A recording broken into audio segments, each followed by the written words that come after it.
So I've been using a Samsung Galaxy Z Fold 7 for a little over 2 weeks now, and not only is this my favorite folding phone, but it might be the king of folding phones, and I'll get to why in this video. And if you're a fan of no BS tech reviews, definitely subscribe because I always say it how it is. I just seriously love how I started recording and my neighbor started mowing his lawn. Thanks, dude. You see, the Fold 7 changed in all the ways that I would have wanted the phone to change in the first place. In fact, I strongly believe the jump from the 6 to the 7 is a lot more than the 4 to the 5, or even the 5 to the 6. The cameras are fantastic, and I'm so thankful that Samsung decided to finally incorporate that beastly 200 megapixel sensor into this phone. And for those of you that say 200 megapixels is a gimmick, well, gimmick or not, the details don't lie. I seriously love taking photos with this phone now that I know I'm getting great quality, and of course taking 200 megapixel selfies is just on another level using that awesome cover display as a viewfinder. With prior folds, I never really enjoyed taking photos and videos with it because I know that the quality is on the same level as a mid-range phone, but now I'm seriously arguing that this is competing against flagships. Yeah, the cameras are that good. And also, I'm going to quickly mention, if you guys are interested in this phone and you want to save a ton of money, you have 2 days. No, 3, no, 2 days left to pre-order this phone. You can save up to $1,150, including a free storage upgrade, and if you use my link and you order within 30 minutes, you'll save an additional $50, totaling a savings up to $1,200. So again, couple days left. If you guys want, link down below in the video description as well as in the pinned comment. Now, the biggest difference to me, and this is something that I need this, okay? It's the weight of the phone. Having a folding phone is cool, but if it weighs a lot, it's not really going to be comfortable, and you're not really going to end up using it as much as you might thought you were going to be using it for. Don't know if that made sense or not, but the weight is huge. This is the lightest folding phone in the world. Like right now, currently, this is the lightest folding phone by 1 gram. It beats another phone by 1 gram. Doesn't sound a lot because it's not, but something to brag about on Instagram. All jokes aside, it's pretty impressive considering this phone actually weighs less than Samsung's very own S25 Ultra, a phone that does not fold into an 8-inch display. So yeah. The thinness of the phone also makes a huge difference. After using a phone for the last 2 weeks that I've had it, I mean, it truly does feel like a normal phone when it's closed. It got wider compared to the previous Fold, and now when I'm typing on it, it feels normal.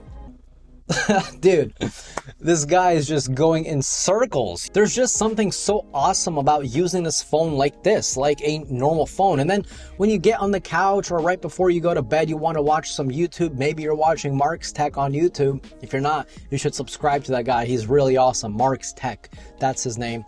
So, and then you just lay down and then you open it up and then you have a massive 8-inch display on the inside. And yeah, it did get bigger compared to the Fold 6. So it's basically improved, like I said, in almost every single way. Yeah, the under display camera is no longer under the display. It's a dedicated, like, actual camera. It's not hidden, which is a good thing in my opinion, because the Fold 6 had an under display camera, the one with the pixels covering it, so it looks like it's not there, but it does a very poor job at hiding it, so you still see it. That had a 4 megapixel sensor. It looked terrible. So I'm happy they went back to an actual camera, you know what I mean? And with the size, I mean, you're basically holding an iPad mini, if you think about it. An iPad mini is 8.3 inches. This is 8 inches. So, I mean, you know, it's only 0.3 inches smaller. You know, I don't think it matters that much. It's not like it's an inch smaller. That would be, you know, bad. So why is this the king of foldables? Well, yeah, sure, it might not be a crazy tri-fold phone, it might not have the largest battery in a folding phone, and it also doesn't charge the fastest out of the competition. But this phone goes so far above and beyond the competition in the most important thing, in my opinion, when it comes to a phone: The software. All of these other companies, overseas especially, they're making these crazy folding phones that got me looking like, damn, that looks good. But then you play around with the software and then you're like, why have this big display and the software doesn't like fully utilize it? Samsung, on the other hand, has the best software when it comes to folding phones, or even flipping phones for that matter. Look at the color. Seriously, whatever Samsung did with this color, please keep it. Anyway, Samsung, they make sure the user has complete control of how they want to use the inner display. You can have as many apps open as you want, and now that the 1TB model comes with 16 gigabytes of RAM, you can even have some larger apps open in the background without them having to refresh, and then you lose your spot in the app. You have to reopen it, it reloads everything. You don't got to deal with that anymore with that 16 gigabyte RAM model. I mean, that's nuts. The OS itself just kind of tries to help you in many ways. Take editing a photo as an example. If you want to see the before and after, you have to continue tapping the display on a normal phone. But with the Fold 7, you can automatically see the before and after side by side, so you can compare and maybe see the things that you might have missed during the initial edit. This other folding phone that I have from another brand also has you tap to see the before and after. Like, why have that big display?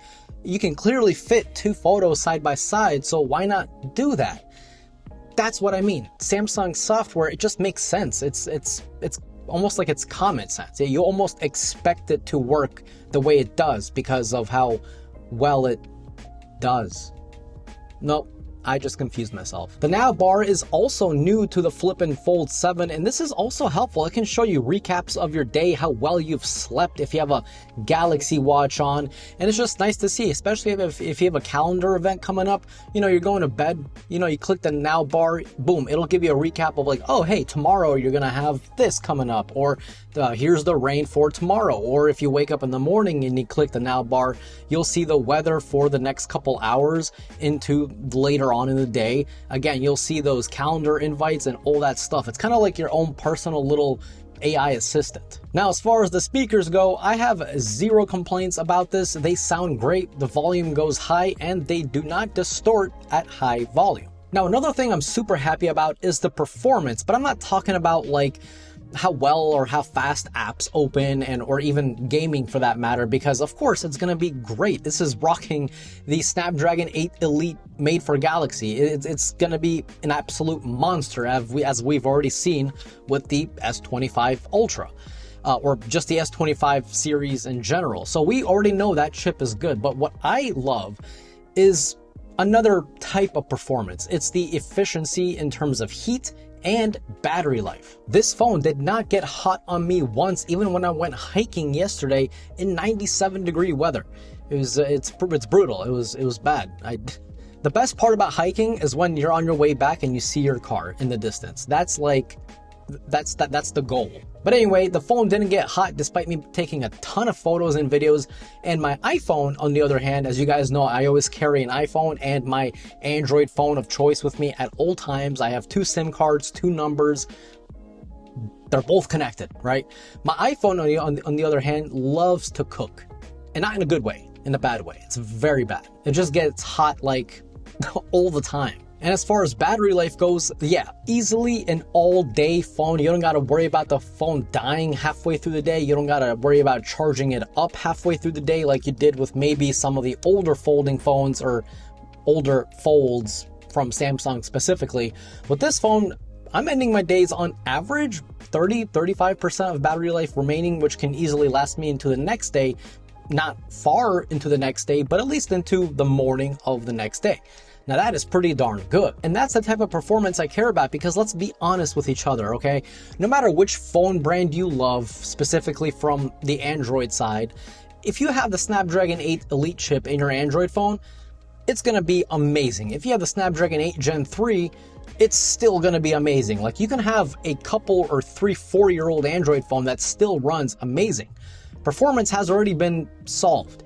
Now, the thing I love the most is, okay, yeah, your phone is very powerful, but does it manage the heat well? How well is the battery life in order to support that beastly performance? Thankfully, this phone does two of those things amazingly well. I think this phone is as perfect as a folding phone could possibly be right now in this day and age with the technology that we have. I think it's amazing. Yeah, you know, I'll be honest, you could look at other folding phones and then cherry pick what they do better than this phone. And I agree. Like I said, there is a folding phone out there that takes better photos, but that phone is supported for like 3 years. This phone is supported by Samsung for 7 years. So the software and the support of this phone, including the hardware, and the hardware itself is also crazy impressive, but mainly the software and support is just miles better than the competition. So what do you guys think of the Fold 7? Let me know, and the Flip 7. You can't leave that out. Let me know down below in the video description. And again, do keep in mind that pre-order deal. You have a couple days left, I believe 2 or 3 days left to pre-order the phone and save big. So if you guys do want, again, link down below in the video description and in the pinned comment. If you guys enjoyed today's video, definitely click that like button. It's free for you, but it helps me and the channel out a lot, and I always truly appreciate it. And if you're new here and you like no BS tech reviews, definitely subscribe. And as always, this was Mark from Mark's Tech. Adios.